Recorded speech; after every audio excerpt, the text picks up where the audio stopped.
aux Almadies ce qu'il faisait subir à ses enfants, comment il est parti de 5 à 400 quarts de transport.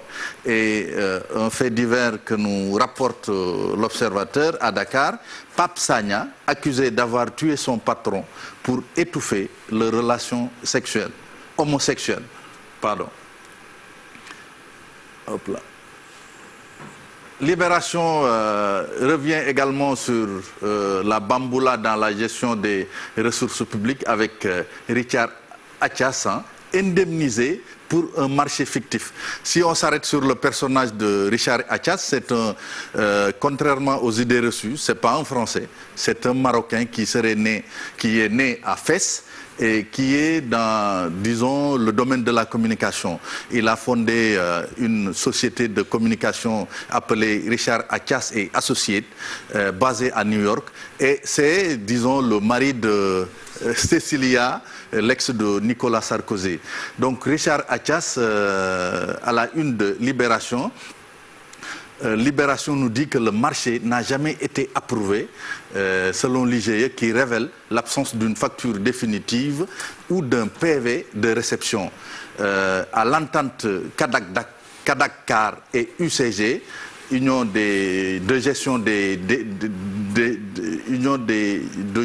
déchets, 8 employés retirent 780 millions sur instruction des boss, la mafia des ordures encerclée.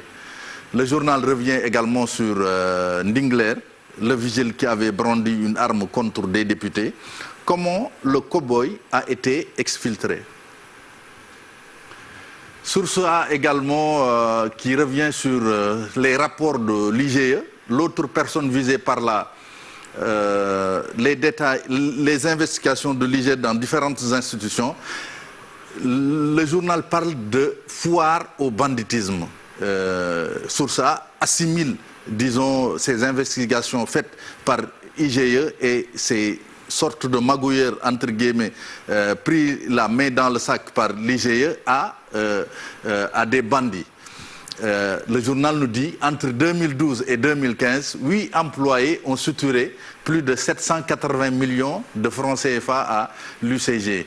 Et le journal qui se réjouit qu'il y aurait eu hier 0 décès, seuls 45 tests positifs enregistrés et, disons, le journal parle de Mardi Gras. Mardi Gras pour saluer un peu que l'absence de décès. Les Échos donnent la parole à Alioune Tine qui parle du contrôle de la gouvernance. Alioune Tine dit il faut donner plus d'indépendance à l'IGE. Il dit également que du temps de Senghor, l'IGE était un instrument de dissuasion, mais c'est devenu un instrument contre les opposants. Et puis, un an après, les Échos se rappellent de Ousmane Tanor Dieng, et le journal dit « Le Parti socialiste toujours en deuil ». Dibokor Faye qui nous dit « Tanor était le dénominateur commun, l'appareil souffre, on ne pourra plus avoir une personnalité aussi charismatique ». Et puis ce divorce d'homosexuel qui finit en meurtre, Pape Sagna assène 16 coups de couteau à son patron chinois qui lui a fait des attouchements après son mariage. Et puis voyeurisme à Touba Thiaroye. Chaque matin, un pervers faisait des kilomètres pour mater une femme mariée en train de se laver.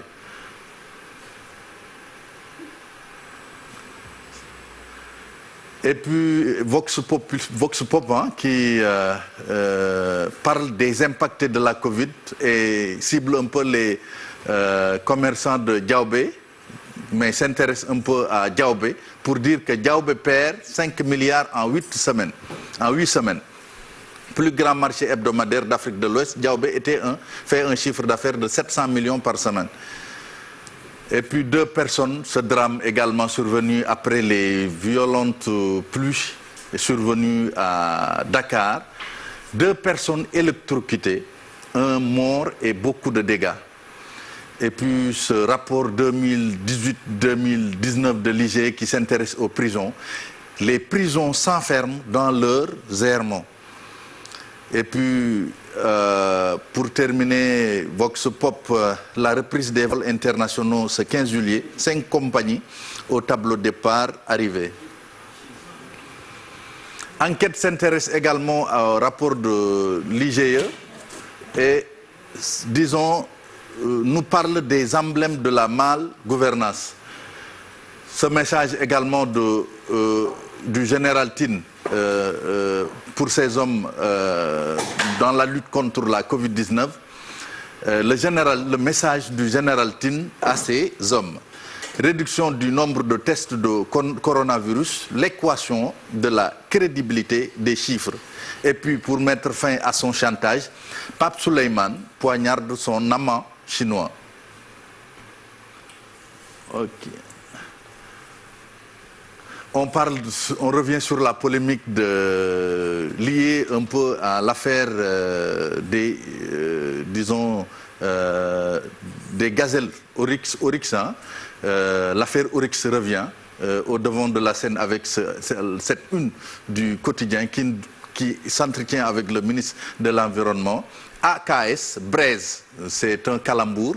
AKS braise la polémique. Comme on a parlé de steak, de grillade qu'aurait fait, disons, le ministre Abdou Karim Sall de ces animaux-là, le journal parle d'AKS qui braise la polémique. Et puis Serigne Mbaye Thiam, un an après OTD, notre devoir, dit-il, est de continuer son œuvre. Hors péage à Kédougou, la mauvaise mine des migrants. Et puis réouverture des frontières, le protocole sanitaire de l'AIBD.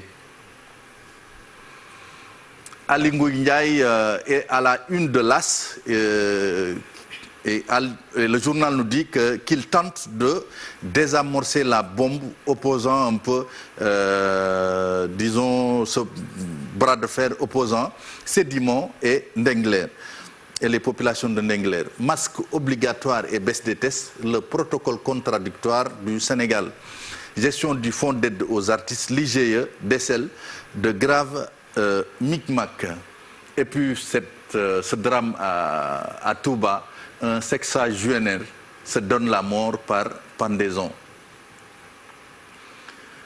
Walf Quotidien qui revient sur les rapports de l'IGE pour parler de surpeuplement, mauvaises conditions de détention, logement indu, la face cachée des prisons. Et puis cette reprise des vols internationaux, l'UE ouvre ses frontières aux avions de la Teranga. Opération Tabaski, le business testé positif. Et puis cette affaire de destruction de biens d'autrui, Abindour ramasse une première condamnation. À la une de record, Sadio Mané qui joue un match contre Arsenal à l'Emirates. Ce sera à 19h45.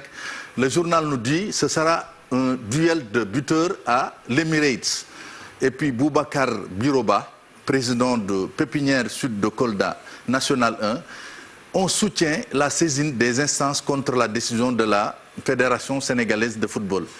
En lutte, Tai Shinge confirme son homologue chinois, un bombardier, encore un combat virtuel. Sadio Mané, le choc des étoiles africaines ce soir, ce sera à l'Emirates, Arsenal-Liverpool,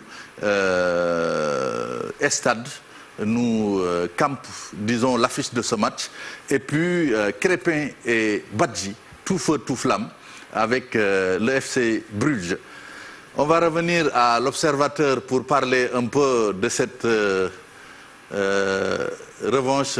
La revanche, on dit souvent que c'est un repas qui se mange froid.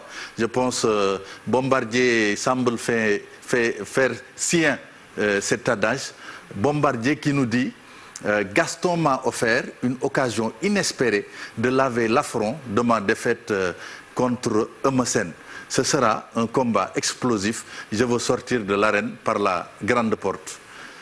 Voilà. Merci beaucoup, Mortala. Merci. Des titres bien détaillés. Rendez-vous demain.